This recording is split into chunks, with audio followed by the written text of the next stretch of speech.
Вот сегодня мы находимся на метеорологической станции Бишкек. Станция расположена в западной части города. Это мануальная площадка, то есть там, где метеорологические наблюдения за параметрами проводит наблюдатель. Также есть у нас еще целая сеть автоматических метеостанций, где наблюдения осуществляются при помощи датчиков. Но сегодня именно мы хотели показать, как мы осуществляем мануальные наблюдения. Это стационарная метеорологическая станция, которых в настоящее время у нас 34 по территории республики. Покрыты все зоны территории. Это и долинные зоны, это предгорные, горные, высокогорные зоны территории. Все метеорологические наблюдения проводятся согласно регламентам и стандартам Всемирной метеорологической организации. К основным метеорологическим наблюдениям относятся температура воздуха, скорости направления ветра, количество осадков, влажность воздуха, атмосферное давление и различные явления. Гроза, град, ветер. Также мы наблюдаем за облачностью.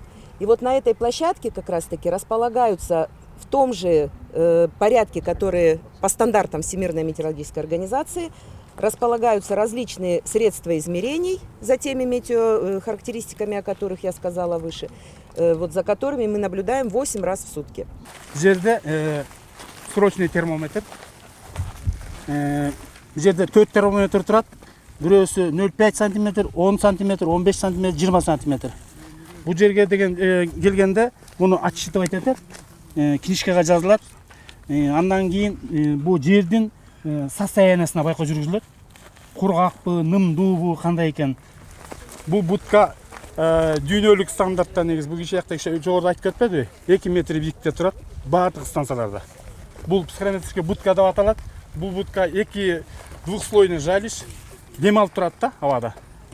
Термометр тиякта сыртта турат, а бизде тини. Шуну баса белгилеп коеюн да. Көлөкө деп эметебиз да, байкоо отчет жасайбыз. Бул жерде будкада биринчи турган термометр сухой деп аталат. Шкала деления 41 градуска чейин. Жанындагысы смоченный термометр деп аталат. Анын аягында атайын батис байланган.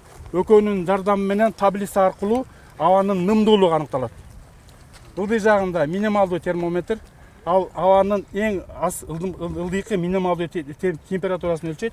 Андан кийинкиси максималдуу термометр, ал абанын күндүзгү канча температурага ысыган максималдуу температурасын өлчөйт. Ошо ушундайдан алып жазылат. И вот для наглядности мы перед вами положили термометр сюда, который мы вынесли из здания, и вы можете посмотреть, сколько сейчас температура на термометре. Но она почти 40 градусов, 39,5 градусов.